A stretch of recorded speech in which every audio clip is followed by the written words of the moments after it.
Welcome to make made easy and today we are going to study about HIV and AIDS. तो HIV and AIDS होते क्या है? HIV एक हमारा virus है और एड्स एक हमारा डिजीज है, और एचआईवी की वजह से ही हमें एड्स होता है। एचआईवी की फुल फॉर्म होती है ह्यूमन इम्यूनो डेफिशिएंसी वायरस, और एड्स की फुल फॉर्म होती है एक्वायर्ड इम्यूनो डेफिशिएंसी सिंड्रोम। तो एड्स में होता क्या है, पेशेंट की जो बॉडी होती है उसकी एबिलिटी डिक्रीज हो जाती है किसी भी इन्फेक्शन से फाइट करने की।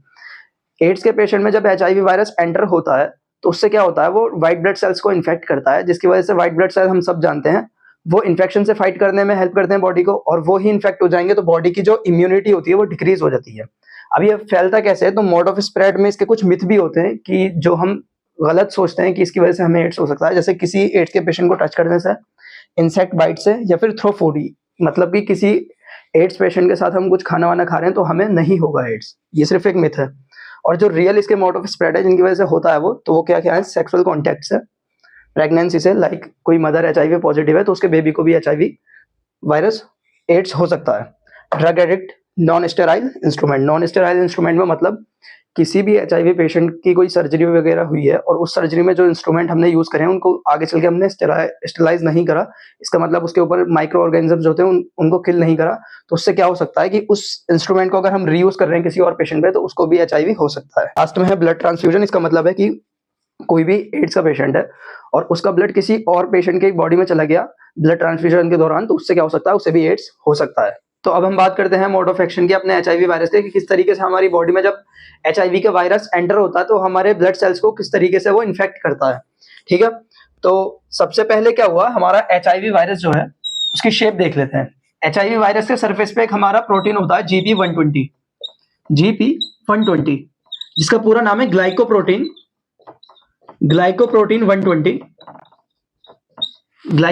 120, और इसके अंदर होता है इसका आरएनए।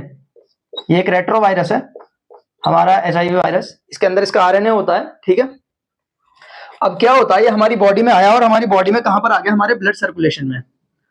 और ब्लड सर्कुलेशन में हम सब जानते हैं हमारे ब्लड के अंदर ब्लड सेल्स होते हैं, और ब्लड सेल्स भी कौन से वाले, WBC, व्हाइट ब्लड सेल्स, जो हमें इन्फेक्शन में फाइट करते हैं, हमारी बॉडी को हेल्प करते हैं। ठीक है, तो WBC का भी कौन सा टाइप, हमारा टी लिम्फोसाइट। ये टी लिम्फोसाइट सेल है। ठीक है, अब इस टी लिम्फोसाइट के सरफेस पे क्या होता है, एक रिसेप्टर होता है जिसका नाम होता है CD4। ये रिसेप्टर है CD4, और ये सेल कौन सा है, टी लिम्फोसाइट सेल है। ठीक है, अब क्या होता है, जब भी हमारी बॉडी में हमारा एचआईवी वायरस आ गया है और ये क्या करेगा, ये जाके हमारे CD4 से अटैच हो जाएगा, ये जो GP120 है, तो कुछ इस तरीके से ये सेल इधर आ जाएगा, और इसका जो ये सरफेस पे प्रोटीन है GP120, ये इससे जाके अटैच हो जाएगा। अब इसके अटैच होने के बाद क्या होगा, यहां होगा एंडोसाइटोसिस।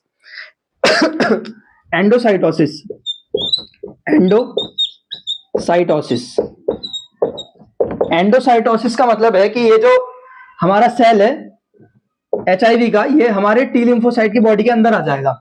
अब टी लिम्फोसाइट की बॉडी के अंदर कुछ इस तरीके से आ गया, तो ये कहानी बन गई इसकी, कि ये हमारा टी लिम्फोसाइट है और इसके अंदर हमारे एचआईवी सेल आ चुका है एचआईवी वायरस का। ठीक है, और इसके अंदर आने से क्या हुआ, इसके अंदर आने से ये ब्रेक डाउन हो गया इसका, और इसका जो ये आरएनए था, हम सब जानते हैं सिंगल स्ट्रैंडेड आरएनए होता है, तो सिंगल स्ट्रैंडेड आरएनए आ गया। अब एचआईवी सेल जो होता है इसके पास एक एबिलिटी होती है, इसके पास एक एंजाइम होता है रिवर्स ट्रांसक्रिप्टेज। ये रिवर्स ट्रांसक्रिप्टेज क्या करेगा, इस सिंगल स्ट्रैंडेड आरएनए को डीएनए में कन्वर्ट कर देगा। हम सब जानते हैं डीएनए और आरएनए दो एसिड होते हैं, डीएनए और आरएनए। हमारी बॉडी में दोनों होते हैं, लेकिन हमारे वायरस के पास सिर्फ आरएनए है। ठीक है, तो डीएनए का काम क्या होता है, जेनेटिक मटेरियल कंटेन करता है, और आरएनए का क्या काम होता है, ये इंफॉर्मेशन को लेकर जाता है, साथ साथ ये प्रोटीन सिंथेसिस यानी प्रोटीन का फॉर्मेशन भी कराता है within the body of cell. ठीक है, तो क्या होगा, ये होता है डबल स्ट्रैंडेड डीऑक्सीराइबोन्यूक्लिक एसिड, और ये राइबोन्यूक्लिक एसिड होता है सिंगल स्ट्रैंडेड। तो एचआईवी वायरस के पास एक एंजाइम होता है रिवर्स ट्रांसक्रिप्टेज, ये क्या करेगा, इस आरएनए को डबल स्ट्रैंडेड बना देगा और एकदम डीएनए की तरह इसको दिखाएगा, यानी पूरा डीएनए ही बना देगा। अब जब इसका डीएनए बन जाता है तो ये डीएनए क्या करता है, ये हमारा जो टी लिम्फोसाइट का न्यूक्लियस होता है उसके अंदर जो डीएनए होता है उससे जाके इंटीग्रेट कर लेता है। ठीक है, इंटीग्रेट मतलब उससे जाके मिल जाता है, और उससे मिलने के बाद ये कई तरह के वायरल आरएनए बनाता है, कई तरह के, अब ये वायरल आरएनए क्या करते हैं, ये जाते हैं राइबोसोम के पास। राइबोसोम हम सब जानते हैं प्रोटीन सिंथेसिस में हेल्प करते हैं। अब ये राइबोसोम्स के पास जाएगा और राइबोसोम्स को वायरल आरएनए क्या करेगा, प्रोटीन बनवाएगा। कौन से, वायरल प्रोटीन। अब इन वायरल प्रोटीन से हमारे सेल्स बनेंगे, कौन से, और एचआईवी सेल्स। अब ये एचआईवी सेल्स फॉर्म होने लगेंगे और एचआईवी सेल्स जैसे ही फॉर्म होंगे ये पूरे ब्लड सर्कुलेशन में फैल जाएंगे और इनका क्या काम होता है, ये टी लिम्फोसाइट जो होते हैं उनको डिस्ट्रॉय कर देते हैं। और हम सब जानते हैं टी लिम्फोसाइट हमें इम्यूनिटी में हेल्प करते हैं और इनके डिस्ट्रॉय होने से हमारी बॉडी की इम्यूनिटी डिक्रीज होती जाती है और हमारी बॉडी क्या नहीं कर पाती, किसी भी इंफेक्शन से फाइट नहीं कर पाती।